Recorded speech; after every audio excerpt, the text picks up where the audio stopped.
بسم الله الرحمن الرحيم. الحمد لله رب العالمين، والصلاة والسلام على سيدنا محمد وعلى آله وصحبه أجمعين. خۆشەویستان، سەلام و ڕەحمەت و بەرەکەتی خۆی گەورەتان لێبێت. جارێکی تر لە بەرنامەی شیرینچا لە کەناڵی ئاسمانی پەیام لە بەشی یەکەمی باسێکی زۆر گرنگ کە ئێمە بەرەو مانگی پیرۆزی ڕەمەزانە ڕۆین، کە ئەویش باس و خواسەکانی تەوبەیە. خی گەورە فەرمێت: أعوذ بالله من الشيطان الرجيم ألم يعلموا أن الله هو يقبل التوبة عن عباده.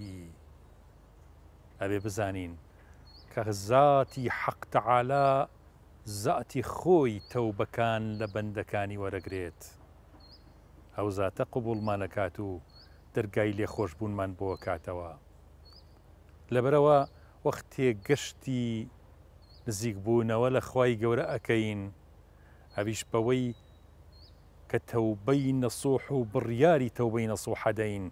بە تایبەتی ئێستا کە وەرزی هەڵوەرینی گوناهەکانە لە مانگی شەعبان و ئەڕژەینە ناو مانگی ڕەمەزان ئینشاءالله. پێشەوەی بگەینە مانگی ڕەمەزان با تەوبەی نەسوح بکەین. وسارعوا إلى مغفرة من ربكم وجنة عرضها السماوات والأرض أعدت للمتقين. پێشبڕکێی زۆر باش بکەین تا بگەینە خزمەتی پەروەردگارمان و تاوەکو لە ڕێی تەقوا کە هەموو جارێ تەقوا فریامانەکەوێت. و مانگی پیرۆزی ڕەمەزانیش بۆ ئەوەیە کە فێری قوتابخانەی تەقوا ببین و لە تەقواوە بەرەو ئیحسان و لەو مەقامە بەرزەکانی ئیمان سەر بکەوین. عەزیزانم، فەرموون بەشی یەکەم لە باسەکانی تەوبە. بسم الله الرحمن الرحيم. الحمد لله رب العالمين، وصلى الله على محمد وآله وصحبه أجمعين. اللهم رب اشرح لي صدري ويسر لي أمري واحلل عقدة من لساني يفقه قولي. اللهم ألهمنا الصواب وعلمنا الحكمة وفصل الخطاب. منش خيراتني برستانا كم جنابي كاك شيخ فاتحي برنامج درودو ئەم کاکە یاوەرەی کەوا تەشریفتان هێناوە بە مزگەوتی بێخود، بە تایبەتی لەم بەرە ڕەمەزانە کە وەک تۆ فەرمووت کاتی تەوبە و وەرزی تەوبە و گەڕانەوەمانە بۆ لای خوا. تۆ فەرمووت گەنجەکان، بەڵام من ئەڵێم بەڕاستی پیرەکانیش زیاتر لە گەنجەکان محتاجن بە تەوبە، چونکی پیر گوێ قەبری گرتووە و نزیکە لە مردنەوە و زیاتر محتاجە بە تەوبە. ئەمجا گوناهی پیر مضاعفە، گونجێ گوناهی گەنج بەقەدەر گوناهی پیر مەبەستمەوە نییە گەنجەکان هەڵنێم بۆ گوناه، بەڵام پیر گوناهەکانی مضاعف و چەندین چەنانەیە. کاتێک کە پیر گوناهەکە بەداخەوە ئێمە لە مزگەوتانە پێزانین بەهۆی هاتنی خەڵک و شەکواهێنانیان بۆمان کە ئێستا پیرەکانی مبتەلان بە فەیسبووک و بە مۆبایل و بە پەیوەندیە ناشەرعەکان، یعنی پیرە خاوەنی ژن و ناڵە کچی شووی کردووە کوڕی ژنی هێناوە، بەڵام لەولاوە خۆشی مبتەلایە کە ئەمە زۆر حاڵەت لەوانە ڕوومان تێئەکا بەڕاستی. بۆیە بەڕاستی مانگی ڕەمەزان وەرزێکی نورینە، وەرزێکی گەوهەرینە بۆ ئەوەی کە ئینسان تیا بگەڕێتەوە بۆ لای خوا و تەوبە بکا و بە هەلی بزانێ. چونکی کێ ئەڵێ ڕەمەزانێکی ترە بینین، بەڵکو کێ ئەڵێ ئەم ڕەمەزانە ئەبینین. سێکەمە خۆمان ئامادە کردو بۆ ڕەمەزان و وتاری بۆ ئامادەکەین. کێ ئەڵێ کاتە ڕەمەزانێ ئێمە لە حەیاتە بین. ئەمانە هەمووی لە عیلمی خوا. لەبەرەوە بەڕاستی مەوزوعەکە زۆر گرنگە و زۆر پێویستە کە هەمومان لەسەری بڕۆین. کەلیمەی تەوبە، تابە یەتوب تەوبەن ومەتابەن، کەلیمەیەکە لە شەرعە هاتووە، لە قورئانە هاتووە، لە حەدیثە هاتووە. تابە یەتوب تەوبەن یعنی ڕەجع إلى الله، واتە گەڕایەوە بۆ لای خۆیە، بۆ لای خوا، یان ڕەجع عن معصیەته، گەڕایەوە لەو تاوانانەی کە کردوێتی. تەوبە جارێ خۆی معناکەی ئەوەیە. زۆر کەلیمەی تریش هاتووە کە بە معنا تەوبەیە، وەکو ئەواه منیب، یعنی کەلیماتمان ئەلبەس کەلیمەیەکەوە سەریح بێ لە تەوبە ئەم کەلیمەیە تەوبە. تەوبە ئەوەنە وتراوەتەوە لە ناو ئێمەشا بۆتە کوردی، یعنی لە هەر کەسێکی کوردیش بپرسی تەوبە یعنی چی، لە وەڵامەڵێ یعنی گەڕانەوە لە گوناه و تاوان. خوای تەعالا ئەمرمان پێکا فەرمێ وتوبوا إلى الله جميعا أيها المؤمنون لعلكم تفلحون. هەمووتان تەوبە بکەن بۆ لای خوای باوەڕداران بەڵکو بەختەوەر بن. ئیتر ئەیوهە المؤمنونە هەرچەند بۆ مذەکەرە خیتابەکە بۆ مذەکەرە، بەڵام دائما زۆرینەی خیتابی قورئان کە ئەمرمان پێەکا یان نەهیمان لێەکا گفتوگۆ لەگەڵ نێریناکا، بەڵام مەبەست تەنیا نێرینە نییە، مەبەست ئافرەتیشە. ئەیوهە المؤمنون یعنی جنسی باوەڕداران کە پیا و ئافرەت ئەگرێتەوە. جا پێغەمبەریش عەلەیهی السەڵات وەسەلام فەرموویەتی التائب من الذنب كمن لا ذنب له. کەسێ تەوبە بکا لە گوناه وەکو ئەو کەسە وایە کە هەر گوناهی نەکردبێ. ئیمامی غەزالی لە کتێبی ئیحیا زۆر بە جوانی باسی تەوبەی کردووە، چونکی خۆی ئیحیا هەر کەلیمەی ئیحیا یعنی زیندوو بوونەوەی، ئیحیا علوم الدین. ئیمامی غەزالی کە ئیحیای نووسیوە لە وەختێکا نووسوێتی خەڵک لەو پەڕی وشتی و برنگیا بوون لە باسی فقها، فقه بۆتە فەنێکی وشک و بێڕۆح. ئیمامی غەزالی ویستوێتی بەو کتێبە علومی دین کە واجبە ئینسان کە یەکێ لەوانە مەسەلە تەوبەیە علومی دین زیندوو کاتەوە. لەبەرەوە زۆر بە جوانی لەسەر تەوبە دواوە لە کتێبی ئیحیا. ئەگەر مەجال بێم تۆزی عینەکەکەم لە چاوکە من ئەو تەرجمەیتان بۆ خوێنمەوە کە باسی تەوبەیە، بەڕاستی کەمێکیشم لێ تەرجمە کردووە. فەرمێ تەوبە مەنزڵگای کاروانی خواناسانە، هەوارگەی دڵە بە تاوان بریندار بووەکانە، سەرمایەی دەستی خۆشبەختانە، یەکەم هەنگاوی خواویستانە، قەڵغانی خۆپاراستن لە تاوانە، سەرەتای هەڵبژاردنی لە خوا نزیکانە، گۆماوی خۆپاکردنەوەی ئادەمیزادەکانە، لە قوڕی ئادەمیزاددا دوو ڕەگەز تێکڵاو بووە، چاکە و خراپە، چاکەی بێخراپە سروشتی فریشتەکانە، خراپەی دوور لە چاکەی سروشتی شەیتانەکانە. بۆیە پێویستە ئادەمیزادەکان چاو لە باوکە ئادەمیان بکەن، هەر کات گوناهیان کرد زوو تەوبە بکەن. هەر کەس لە گوناهدا بە گوێی باوکی کرد بەڵام لە تەوبەدا بە گوێی نەکرد ئەوە ستەمی کردووە. تەوبەکار بەڵگەی خستووەتە ڕوو کە بەڕاستی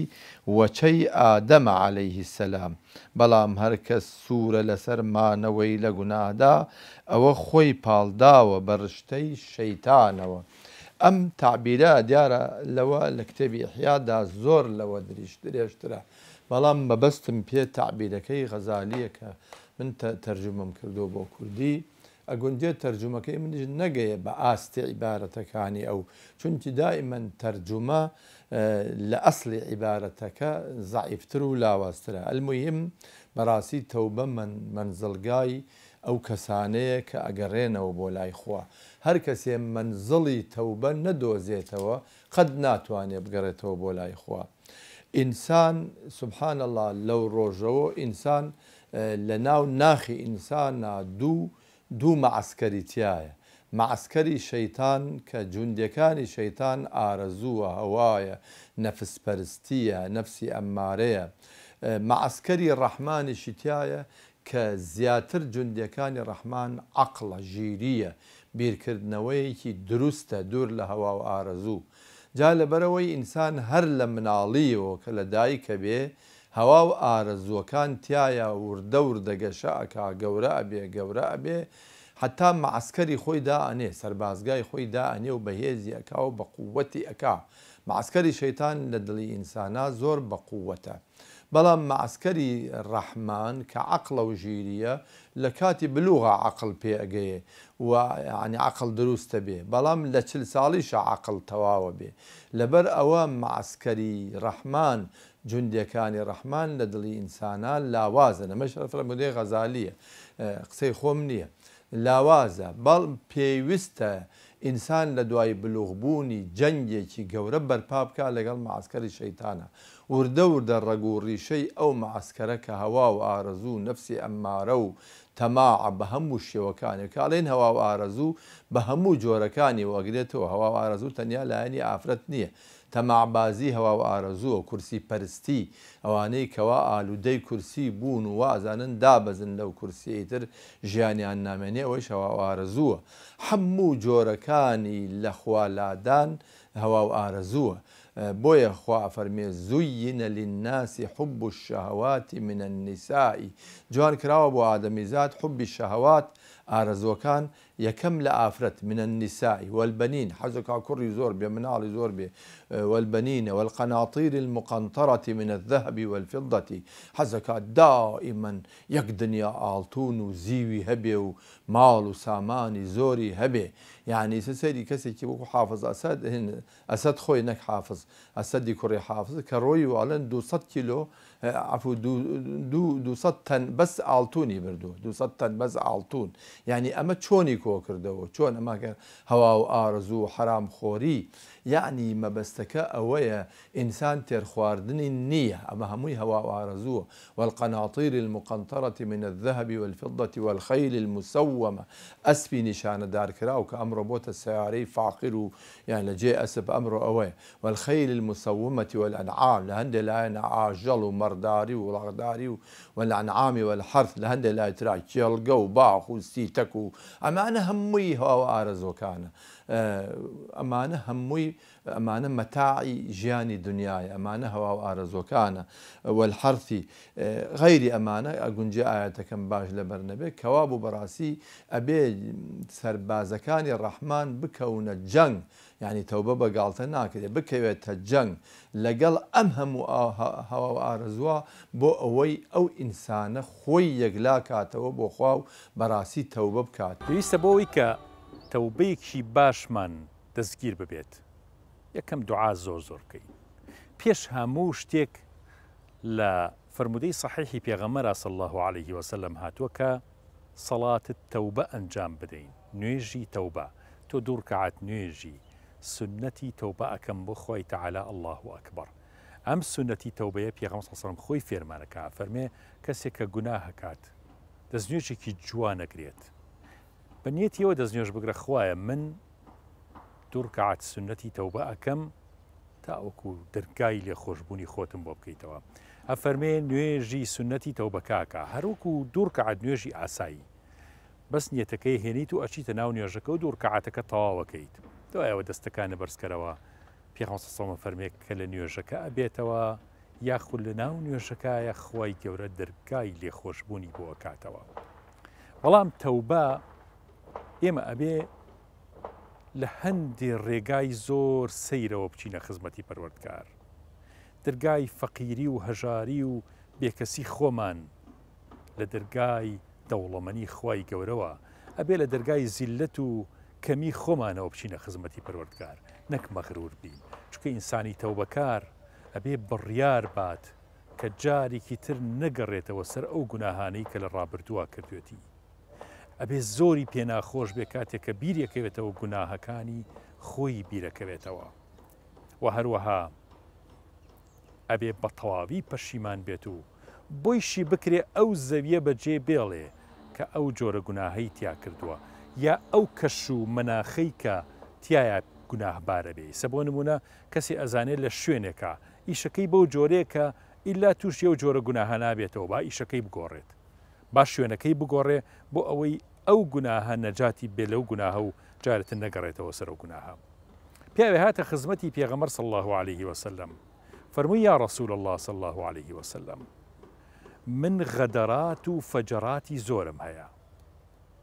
تاوانی زۆرم هەیە یا رسول الله صلی الله عليه وسلم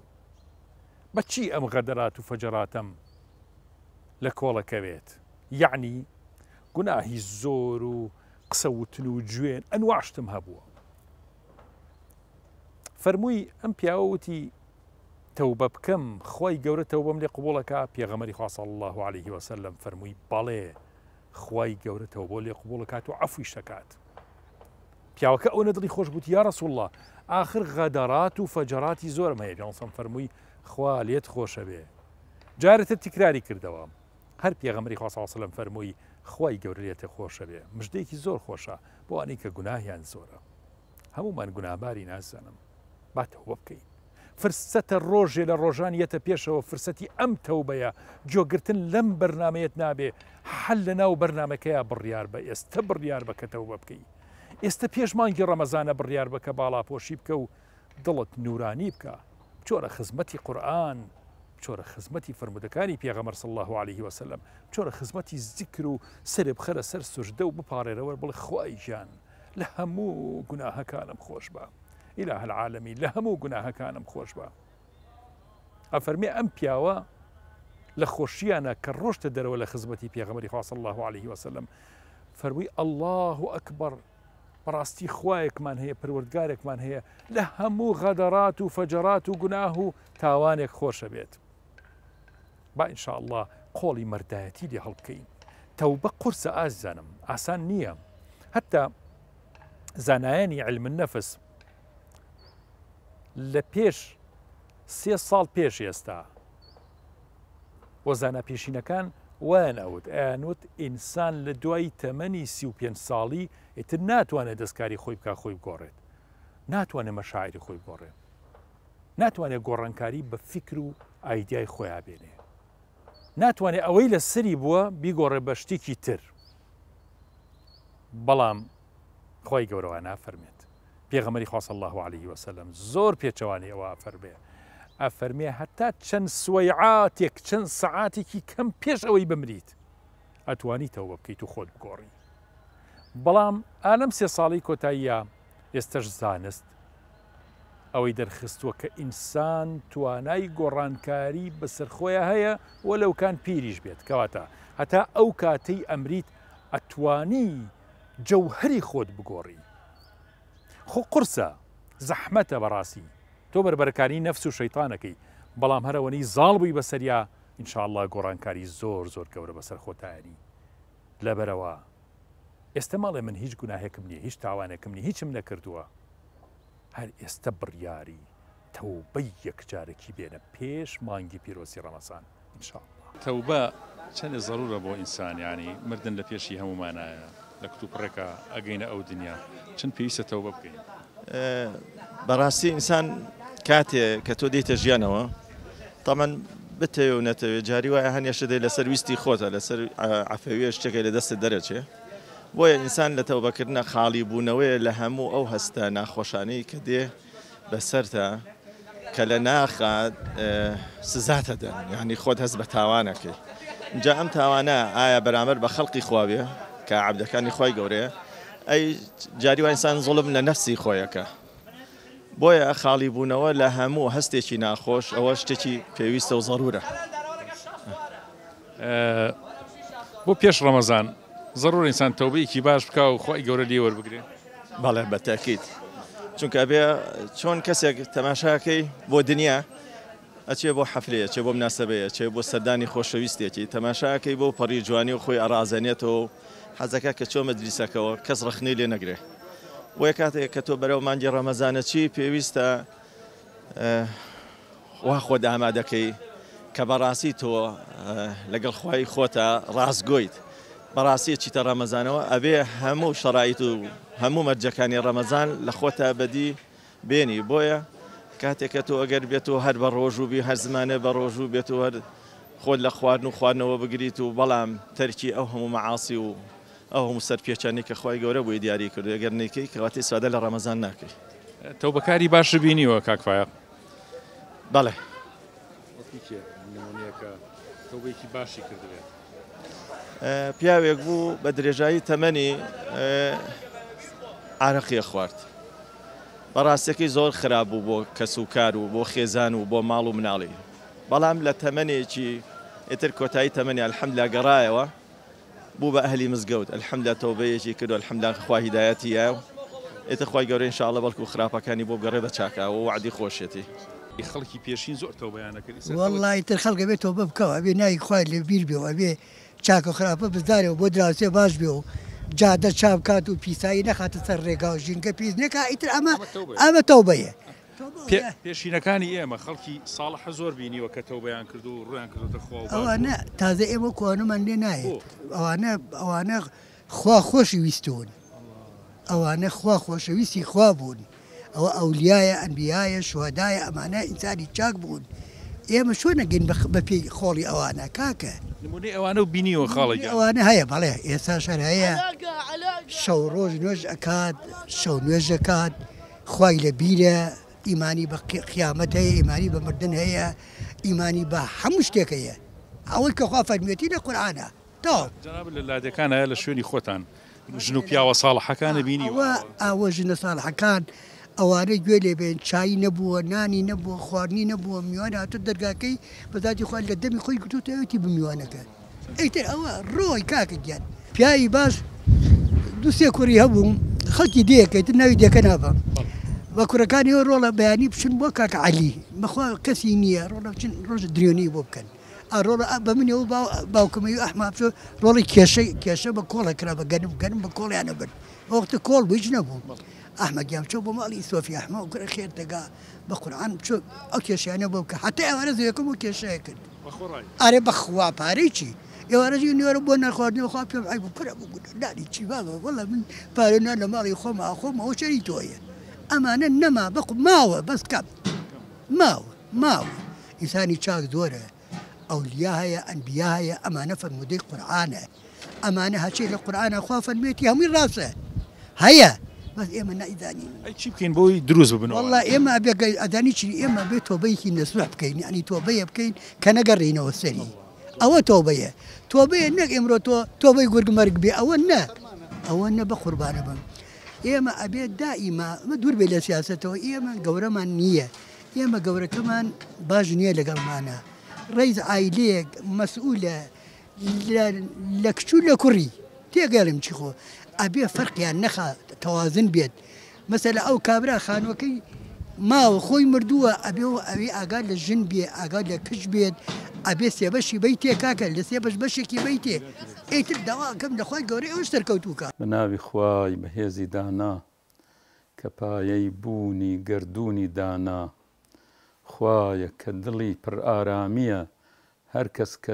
کە دانی بەبوونی دانا سڵاو ڕێزم هەیە بۆ جەنابتان و بۆ بینەران و بیسەران لە پێش هەموو کەسێک و لە هەموو شتێکە من بەخۆم ئەڵێم بۆ هەمومان پێویستە هەمیشە مردن لە پێشچاومانە بێ و تەوبە ئامادە بێ بۆمان چونکە کەس نازانێت لە چ دەقیقەیەکە ئەڕوات و کەی ئەم دنیا بەجێڵێ هەزار ڕەحمەت لە مەحوی کە ئەفەرمێ دوو ئەسپە منزڵت پێتەی دەکەن تا سەرحەدی مردن بە دقەت تێ بفکری شەو دێ زەڕۆژە شەب ئەم شارە مقەدیمەیەکی ئەوێ جاران بۆ ئەوە کە کاغەزێک نامەیە لە شوێنێکەوە ببرایە بۆ شوێنێکی ترش ئەوەی کە نامەکەی ئەبرد پیانەوت شاترەکان هەندێک جار بە پیادە ڕۆشتن هەندێک جار بە سواری وڵاغە ڕۆشتن ئێستا وای دابنین کەسێک لێرەوە ئەوێ بچێ بۆ هەڵەبجە عادەت وا بووە لێرە ئەسپێک بە تایبەتی بەسراوەتەوە لەسەر کاوجە و ئامادە کراوە کابرای شاتر لێرە سواری ئەو ئەسپە ئەبێ و بەغار و پرتاو ئەڕوا تا عربەت لەوێ ئیتر ئەسپەکەی مانوو بووە لەوێ بەجێ یەڵێت ئەسپێکی تری حازر لەسەر کاوجۆ ئامادەیە سواری ئەبێ و بۆ سەیساق و لە سەیساق بۆ هەڵەبجە و تا ئاخر جار ڕەحمەتی خوا لە مەحوی کە ئەفەرمێت دوو ئەسپە منزڵی پێتەی دەکەن تا سەرحەدی مردن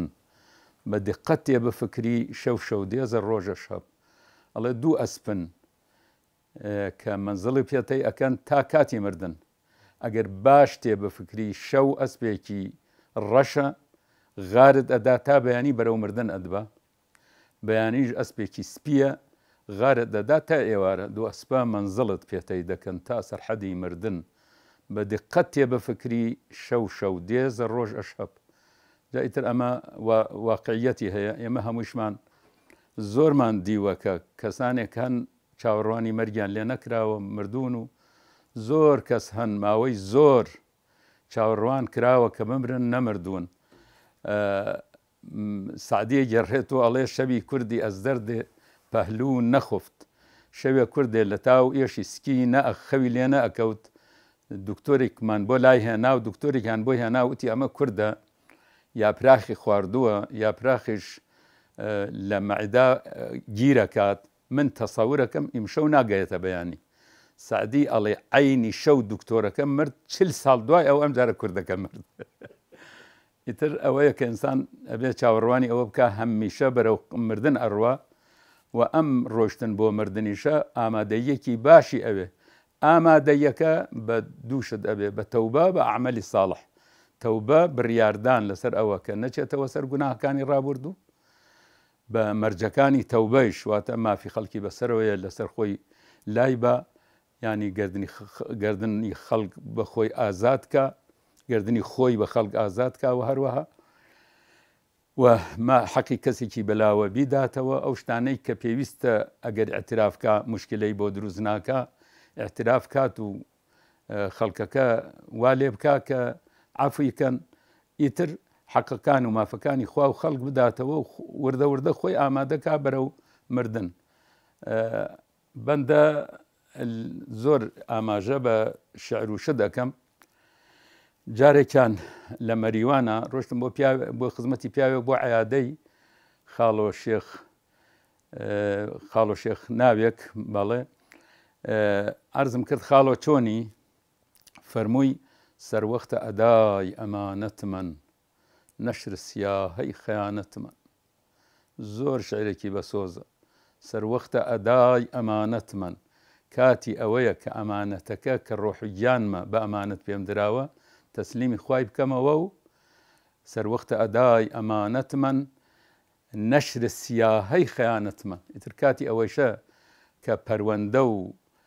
فایلی تاوانەکانم بکرێتەوە و لە حزوری خوا لە بەرامبەری هەموویانە ڕاوەستم جا منیش بیرم لێ کرد و ئاخۆم ئەم شعرە هی کێ بێ دوایی گەڕام بۆی سیرەکەم هی مەولەویە زۆر پێم وایە خۆش بێ سەعرتان بکەم کە ئەوەش بە لەزەت بوو بەلام و لەبەرم کردووە فەرمێت دڵە چەند مەستیت جەمبینە سەردا چەند کارە ئارۆت وستە و ڕۆی فەردا ئەی دڵ چەندێ مەستیت کۆبووە بەسەریەکە چەند کار ئەوە ئیمڕۆ بوو کردایە خستە بەیانی مەبەستی لە کارەکان کاری تەوبەکردنە چەند کارە ئارۆت وستە و ڕۆی فەردا شەرتێوم نییەن جەبەت شەرتی تۆ ڕووسیای تەوبەی سەو فەردا نەبوو من مەرجێکم نییە تۆ ئەو نەبە و شەرتی لەگەلما بە دڵی خۆیاڵێ کە مەرجەکان ڕوورەشی تۆبەی 100 بەیانیە بێ بەیانی ئەڵم تەوبەکەم ڕاز ناکەم دیسان بەیانێکی تر و ئەوە تا کاتی مردن شەرتێوم نییەن جەبە و شەرتی تۆ ڕووسیای تەوبەی سەو فەردا نەبوو نەکەفتی ئەو ڕاپەی حەق پەرستی تا بی وەهام تای مەستی پای سستی شارەکانی مەولەوی پێویستان بە ڕاوەکردنی قوڵەیە لە کوردەواری خۆشمانە وەکو زەربولمەسەل و مەشهور هەیە ئەڵێ تا جوانی مەستی کە پیری سستی ئیترکەی خوا ئەپەرستی ئەوژە فەرمێ نەکەفتی ئەو ڕاپەی حەق پەرستی تا بی وەهام تای مەستی پای سستی نەکەوتی تەڕێ بۆ حەق پەرستن تا بوو بە هاوڕێی مەستیەکەت کە گەنجیەکەیە پێی سستیەکەت کە ئێستا ئیتر عیبادەت بۆ ناکرێت ئێستا من خۆم لە پێی سستیام ناتوانم بە پێوە بۆستم تۆزی عیبادەت بکەم شەو نوێژێ بکەم ئیتر باقیەکەی تریشی هەمووی قورسە بۆم نەکەفتی ئەو ڕاپەی حەق پەرستی تا بی وەهام تای مەستی پای سستی پیری هەڵقەسان خەم پەنەم وەردن پەی درگای عەدەم ئاماوەم کردن ئەڵێ پیری وەکو حەڵقە چەماندوومێتەوە حەڵقەسان خەم پەنەم وەردن یانە چەماندوومێتەوە پەی درگای عەدەم ئامادەم کردن بۆ درگای مەرگ ئامادەی کردوم جا ئەمە دوو معنای هەیە جاران ئێستا قاپیەکە ئێمەش ئەوەی پێوەیە وەختێ تەوێ بچیت تەماڵی بازنگەیەک هەیە و چەماوەتە و بۆ لێ درێ بۆ دەرگا یا ئینسان کە ئەتەمێتەوە یعنی ئەم چەمانەوە کە ئینسان ئەچەمێتەوە لە پیریا ئەچەمێتەوە بۆ ئەوەی خۆی ئامادەکە بۆ مردن چونکە مردن ئەبێ دانەویتەوە بەرەو قەبر پیری هەڵقەسان خەمپەنەم وەردن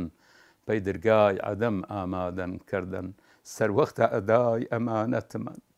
نەشر سیاهەی خەیانەتمان ترکاری کاتی ئەوەیە کە ئەمانەتەکەم بدەمەوە کە گیانەکەمە نەشر سیاهەی خەیانەتمان ئێستا کاتی ئەوە هاتووە کە فایلی کردەوە ناشیرنەکانم لە حزوری خوا بخوێنرێتەوە بخرێتە پێش چاوم اقرأ کتابەکە کەفا بنفسیکە اليوم عليك حەسیبە چەندێک قورسە ئینسان بێ ئاگانە لە دنیا ئەم هەموو کردە خراپەی کردبێ و لە قیامەتا ڕوبەڕووی خوای گەورە و خاوەنی ئەم کەون و کائیناتە بێتەوە و شاعیرێکیش ئەڵێ إذا ما قال لي ربي أما استحييت تعصيني وتخفي الذنب من خلقي وبالعصيان تأتيني إذا ما قال لي ربي أجر خوا بيم فرمي أما استحييت تعصيني شرم نأكرد بيجوي وبأمري من أكرد وتخفي الذنب من خلقي جناها كان لخلق باراست لخلق دور خستوا وبالعصيان تأتيني وجناها كان ودي ولا من عادة يا مهموما هرواينا زور كردوي هيا زور قصة هيا الرومانية لمجلسها ولا خلقها بيكين بلام لحضور إخوة أنجام يدين وأيكين سر وقت أداي أمانة من نشر السياهي خيانة من عادتي مولوي جوايا يتر هول أدا كسيك بشوازي شعر بابتي كي بو بخوينه تو اوج لذتي ليه بابا تايبتي لم كاتانا كخبو مردن آماده بوا الله مغني تنخواي من وصدايا بيشن فرد وهردر نوايا آئر وكي محشر سرف قنبيم شرماني حضور خوا وبنبيم مغني تنخواي يعني لجياتي قراني بيش لجياتي من وصدايا دنيا برزوكا بيشن فرد وهردر نوايا ئابەم چەند شعرەوە کە خۆم ئەیڵێم دەنگێک بەرز کەرەوە ئای ڕۆکەی مەحشەر ئای ڕۆکەی مەحشەر سەرەفگەن نەوێم شەرمەنەی حزور خوا و بەن نەوێم ئای لە ڕۆژی مەحشەرە سەردا خستوو خۆم شەرمەندەی حزوری خوا و خەڵکی خوا بخۆم هەموو کەس پێ مەزانن کە چ کارێکم کردووە ئای ڕۆکەی مەحشەر سەرەفگەن نەوێم شەرمەنەی حزور خوا و بە نەوێم ئەم جارە ئەپارڕێتەوە بە فەزلەکەی وێت فەردە تەنیای تاک بەشق مەشق عشق دڵپاکانە پاک بەو فەسڵ فیراق خاتر پرخاران بەو دیای دمای یەکتری یاران سوێنی خوا ئەدا بە شتێک زۆر خۆشە ئەڵێ خوایە سوێنتەوەم بەو فەسڵ فیراق خاتر پرخاران بەو کاتەیە کە ئەو کەسانە دڵیان پڕێتی لە درکی عشق لە درکی خۆشەویستی لە یەک جیابنەوە ئەم لە یەک جیابوونەوە جاری وا هەیە بە سەفەرێکی دوور و درێژ چاوەڕوانی بینین یەکتری ناکەن یا بۆ سەفەری قیامەت ئەسڵن بەو فەسڵ فیراق خاتر پرخاران بەو دیای دمای یەکتری یاران سوێنتەوەم بەو چاوپێککەوتنەوەی یەکترین بینینەوەی دوایی یانە تۆ دۆستێکت هەیە چەندین ساڵە نەتبینەوە کتو پڕ چاو پێکەوێت چەندێک خۆشە خوایە سوێنتەم بەو کاتە بەو دیای دمای یەکتری یاران ئەرسە تاوانم جەحەد ئەو دەرەن دەفتەرم جەڕووی وێم سیاتەرەن هەرچەند تاوانم لە مەرز و سنوور تێپەڕیوە نامەی عەمەلم لە ڕووی خۆم ڕەشترە هەرچەند تاوانم جەسەد ئەو دەرەن دەفتەرم نەڕووی وێم سیاتەرەن تۆ بوو یەرجەمن جەپڕ ئینسافی من ڕوو زەردی وێم کافیەن کافی ئەڵێ تۆ لە من ببوورە لەبەر ئینساف و عەداڵەتی خۆ دەگینا من ڕوڕەشی و خەجاڵەتێکی خۆم بەسە زۆر جار مەولەوی ئەفەرمێت لە قیامەتە هیچ عەزابێکیش نەبێت تەنها شەرمەندەی حزوری خوا گەورەترین عەزابە جا دیارە ئەگەر ئینسان بێوێت ئەو شەرمەندە نەبێ ئەبێ هەوڵی باشی ئەوە بدا کە لەم 4 ڕۆژە عمری دنیایە کە کاتێکە زانی تەواوە بێ و مەحویواتەنی دوو ئەسبە مەنزەڵی پێتەی دەکەن تا سەرحەدی مردن خۆت ئامادە کردبێ بۆ حزوری خوا و بۆ قیامەت تەوبەکردن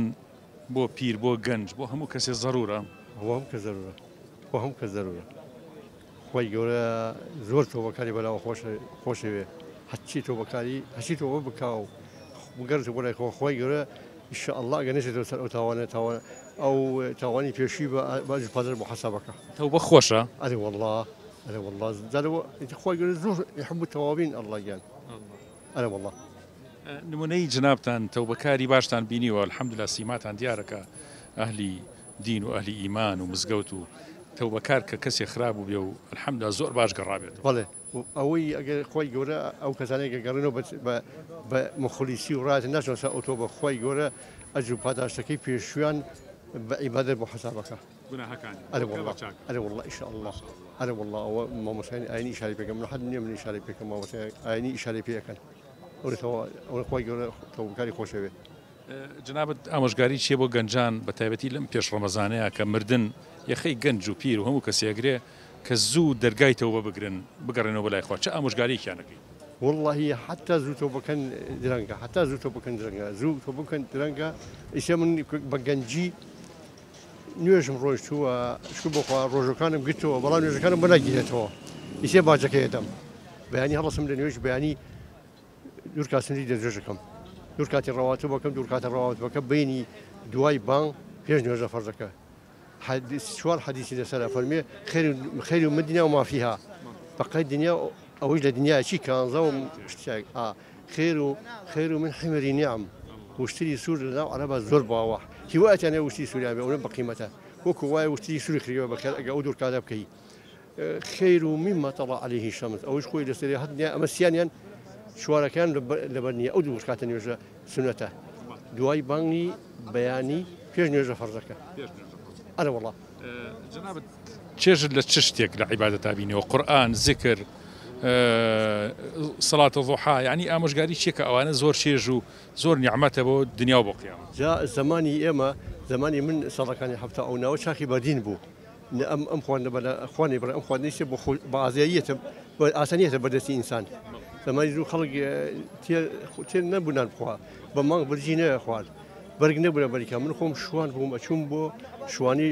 بارانە پاییز بارانە ڕۆژی قایم بوو بنەوەشت پیانە بنەوەشت ینی هەر بەیانی هەتا ئەوە خۆشی نەکرد قەمسەڵە نەبوونە بەریکەم ئیسێ ئەوە قەمسەڵە هەیە بەڵام نمونەیەنەوە ئەو کاتێ نوێژم ڕۆیشتووە ڕۆژم ڕۆیشتووە ڕۆژەکان لە ڕۆژوەکان لە شەر ئەمە بوو باسیەکەم ناوی خۆم نایەنم لە شەڕی وێنەلاقا چل ڕۆژ ڕۆژی قەزم گرتەوە لە ڕۆژگا کورتیا چل ڕۆژ بێبین حو ڕۆژەکەی هاتمەوە هەر بە ڕۆژوو بووم ئێواری وا بوو چام چایی و چای تاڵمە خوارد شەکر نەبووی ئێواری وا بوو چاوی دۆشاومە خوارد ئێوارەیە و چا نەبوو چل ڕۆژ قەزم کرد لەخوا بەدەوێ ڕۆژ و قەرزانی میسێ دشم خۆش بە ڕۆژ بووم شەڕش بوو کوشتنی لە ڕێگا و ترسی لە ڕێگا بوو بەڵام نوێژەکان نازانم نوێژی دوورکاتی گەڕمەوە نوێژی نیۆڕۆ شواری چۆن گەڕمەوە نوێژی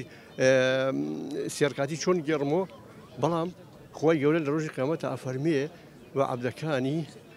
ئەفەرمێ مەلایکەتەکان سەری نامەی ئەعمالی عەبدەکەم بۆ کە بزانێ نوێژەکانی تەواوە ئەگەر ئینشەڵڵا تەواو بێتەواو ئەگەر تەواو نەبێ ئەڵێ ئەفەرمێ سونەتەکانی بۆم سەیرکەن ئەگەر سونەتەکانی هەبێ سونەتەکانی ئینشەڵڵا بۆ خاتە بری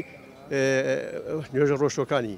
ئیسێ من ناشار ئیسێ باجەکەیم بەیانی ڕسم نوێژی بەیانی دوورکە نوێژ ئەوە شەو نوێژ چەنە بتوانم یەکەم ئینشەڵڵا ویترەکەم ئەم جارە بەیانی هەڵسام نوێژی بانگیان هەڵسم دەستنوێژەکەم دوور کات سنەتی دەستنوێژەکەم دوای دوور کات سنەتی دەستنوێژەکە دوور کاتە ڕەواتبەکەم ئیسێ باسم کرد خێر و مدینە خێر و مادنیا فيها خێر من حمەری نیام خێر و مما طلع عليه الشمس ئەمە ئەم دوور کاتێکە ڕاکەم بۆ مزگەوتم نوێژە کەشمەکەم فەرزەکەشمەکەم بە جەماعەت ئەم جارە مامۆستایانی ئەی لێوێ دەستم پێڵێن ئیسێ وەکو نابینا قورئان لەبەرەکەم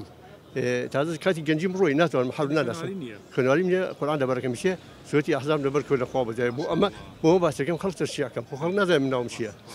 نوێژی سوێتی ئەحزاب لەبەر کردووە سوێتی یاسین لەبەر کردووە سوورەتی یاسین عەبدوڵڵای عەباس فەرمیێ هەر کەسی ئێوارە بەیانی پێش خۆڕاوە بوون و دوای پێش ڕۆژهەڵاتن بیخوێنێ خۆی گەورە کارەکانی بازارەکە سوورەتی ئەحزاب و سوورەتی یاسین و سوورەتی ملک و سوورەتی نازیعات و سوورەتی ئیشە بەهێن بەقەرە لەبەرکەم بەقەرە دوو لاپەڕماوە تەداخلی نەکەم و چەند لاپەڕێکی نوقسانیشم ماوە و زۆریشم لەبەر کردووە ینی ماشاءڵڵا هیچ خوێنەواریت نییە بەڵام دەست کردەوە بە لەبەرکردنی قورئان ئەلە وەڵڵا سوورەتی قیامەت لەبەرە سوورەتی نازیعاتم لەبەرە سوورەتی ئەمەیەتە سالم لەبەرە ئەحزاب ئەوە هەفتا و سی ئاەتە دە لاپەڕێ جێگرتووە ئەو ئاەتەکانی گەورەیە بەڵام یاسین هەشتا و سی ئاەتە شش لاپەڕی جێگرتووە شش لاپەڕی گرتووە ئەمانم لەبەر کردووە ئیشێش من کەس نازانێت کێم میشێ ئەڕۆم لە خزمەتەوە بەڵام شکر بۆخوا ئیشێ ڕەجەبم گرۆ بە کاملی مانگی رجب هوروی امروز 11 شعبانه اتنا دا تشريع اتوان بيوم بيجرم دوای شعبانش ام در رمضان جيت دعایك خير ما بوك ان شاء الله يا ربي خوايا يا ربي خوايا يا ربي شي باش اوتان بوكا لقل منيشا لقل اولاي بصمان لقل اولاكن ميشا لقل جميع صمان على دعايش يوجد دعاي خير بو من بكن ان شاء الله دعاء بو ام كردستانه وام ولاته اوداني وفرحيتي ام كردستانه ان شاء الله يا ربي خوايا فرمي ربنا اغفر لنا ولوالدينا وللمؤمنين يوم يقوم الحساب خويا رحمه منك بداك وانك بجميع مسلمانك كي رجع حسابه خويا رحمه كنت سانجكي خويا رحمه والله مسلمانكي اگر انسان او اماده بيت عبادتي باش بي الحمد لله وكو جناب ان شاء الله خوالي قبولك يا ربي اماده بو مردن انا والله عجال مردن هم شو لهم شيء نذكره مدين لهم شيء زين وجال لهجم خوجني بوين اتوان لا ايتي ابي سلم مثلا بون من الرجل كان ما مسا جماعات يكل افرمي ان الينا ايابهم ثم ان الينا حسابهم امام لبركه نمثل معنا شو ما مساك مو وتي ودو ايتي بشوك لسوتي غاشيه ان الينا ايابهم ثم ان علينا حسابهم يا افرمي وبنا من أجرنا حسب مثال من خونا صلاة فرمي أيتك باسم خوهم لبريكم دودو في عمري خاص صلاة حريق زواجنا اللي هو دور كاتي شواري دواني وروعكم دواني الرواتب دواني السنة دواني في دواني مغربكم دواني دواني إشراكم دبر خاتي وخوي يوري بخادبري خزك خزر رابطو كانم بشكر روجو قدرنيم إن شاء الله وعد ما نبري فشت بخوامن وشوكاك أريانيش كتصوير معنا ان شاء الله لقيامتها رفيقي توبين كنا من دعواك ان شاء الله يرتقيهم كنا بخواك يا هذا شخص ان شاء الله دعابك خواب ما كان رفيقي تو كنا بخوا من زهم كنا ترسم بخوا ساخوا امانه من امزادك وشا شاكي خون باسكم شاكي خلق باسكم خرافي خون باسكم خرافي خلق باسناكم بو يخلق شاكي بي وتشتي بي بس بو يخلق خرافناك بو يخرب باسناكم دواتنا يكم يشاركوا ان شاء الله يا خبر زوخ يا غمر صلى الله عليه وسلم كأمج قاري ما نكات أفرمي أيها الناس أحبوا الله من كل قلوبكم بدل ناوكروكي دلتان وخواتان خوش بيت أجر إيما فيري خوشويستي خوا نبين ناتوانين طاعتي أو خوا أو پروردگار قوري بكين زۆر لە سوژدەکانتانە دوعا بکەن و بپارێنەوە بڵن خوایشیان خۆشەویستی خۆتم پێ بدە محەبەتی خۆتم پێ بدە یا رب العالمین لەبەرەوە ئازانم خوای گەورە هەمیشە دەرگاکانی واڵایە بۆ تەوبەی ئێمە بۆ یەکێک لە ئەوانەی کە ڕێگر بوو هاتە ڕێگەی شێخ عەبدولقادری گەیلانی قاطع الطەریق بوو یعنی دز بوون جەردە بوون بەڵام شتێکی جوانیشی کرد یعنی هەرچەنە دز و جەردە بوو بەڵام ئەخلاقی جوانیشی هەبوو لیان پرسی باشە لەگەڵ دزیەکەتا ئەم کردارە جوانە ناگونجێ قسەیەکی زۆر جوانی کرد ئەفەرمێ یەکێک لە زاناکان ئەفەرمێ دایمە قسەی ئەو کەسم لە بەرچاوە کە وتی من دەرگایەک هەموو دەرگاکان داناخەم دەرگایە بۆ گەیشتن بە خوای گەورە و بۆ خۆشەویستی خوا هەرە هێڵمۆ لە ژیانمە واتە دەرگایەکی چاکەم هەرە بێ هەبێت هەڵە ڕۆژە لە ڕۆژان ئەم پیاوە ئەم ڕێگرە ئەم دز و جەردە گەورەیەم بینی بە دەوری کەعبەیە ئەسوڕایەوە و کە بینیم وتی ئەم ناسیت وتم بەڵێ ناسمەوە وتی ئەو ڕێگەیە منی گەیانە تەوبە و ڕزگارم بوو لە گوناه هەر بۆیە بە شێخ عەبدولقادری گەیلانی فەرموو یا عەبدولقادر ئەڕەبوکە قادر ئەی عەبدولقادر ئایا پەروەردگارێ ئەتوانێ زاڵە بەسەر ئەوەیە شێخ عەبدولقادر تێگەیشت مەبەسی چییە ئەتوانێ لێم خۆش ببێت قادرە بەسەرەوە کە لێم خۆش بێ بۆیە شێخ عەبدولقادر فەرمووی بەڵێ خوای گەورە لێت خۆشە بێت ئەو بۆ دەرگای تەوبەی بۆ کرایەوە و خوای گەورە لەو عەبدەی خۆی خۆش بوو ئینشاء الله خۆشەویستانم خوای گەورە لە ئاەتێکی قورئانە فەرمێت ألم يأن للذين آمنوا أن تخشع قلوبهم لذكر الله آية كاتي أو النهات والدڵە كان نرم ببێ بۆ ذکری خوا و بۆ یادی خوا و بۆ ترسی خوا کاتی نەهاتووە ئەم پرسیارە زۆر جار لە خۆمانی بکەین کاتی ئەوە نەهاتووە تەوبە بکەم کاتیەوە نەهاتۆ واز لەمە هەموو گوناه و لەم هەموو تاوانە بێنم، کاتیەوە نەهاتۆ بەڕاستی سەری سوژدە بخەمە سەر ئەرز و تێر تێر بپاڕێمەوە لە پەروەردگارم بڵێم خوایە بەس تۆ خۆشەویستی منی، بەس تۆ وەفاداری، بەس تۆ کردەوەکانی من هەڵەگریت و بەس تۆ منت لەبیر ناچێت. کاتیەوە هاتووە کە تەوبە بکەین و بگەڕێنەوە بۆ لای خوا. ئازانم یەکێک لە مفتیەکانی مەغریب بەسەرهاتێکی زۆر سەیرە گەڕێتەوە. ئەفەرمێ گەنج بووم، حەزمە کرد لە بازاڕە چەند کەسێک بووین وتمان با بگەڕین، هەر کەسەمان دەستی کەسێک دوان بگرێ بێنێ بۆ مزگە و بۆ نوێشکردن. پیاوێکم پێگەیشت هەرچەنە من گەنج بووم، پێم وتتم بۆ نایی لەگەڵما با بچین نوێش بکەین، با بچین بۆ مزگەوت، با عیبادەتی خوای گەورە بکەین. ئەڵێ کابرا دڵی نەرم بووتی باشەیەم لەگەڵتا. هاتە ناو مزگەوت من هەستم بەوە نەکرد، ئایا هی مناڵیم بوو هی گەنجەتیم بوو یا زۆر گوێم پێنەیە، هەستم پێ نەکرد کە بۆنی عارەقی لێت، عارەقی خواردەبوو. ئاهلی مزگەوت کە چوینە سەفی جەماعەت، ئاهلی مزگەوت یەکسەر هەستیان پێکرد، دەستیان کرد بە هەڵشاخان پێیە و قسە پێوتنی و یعنی وەزعێک دروست بوو خەریب و پەلاماری بن. منیش زۆر ئیحراج بووم چونکە من هێنابووم بۆ مزگەوت. ئیمامی مزگەوتەکە بۆ ئەوی سڵحی ئەم وەزع بکە وتی نایکەینە دەرەوە، با بچێت لە پشتەوە لە دوای دواوە نوێژەکەی بکە لەگەڵ ئێمەیە. چوو دەست نوێژێکی جوانی گرت و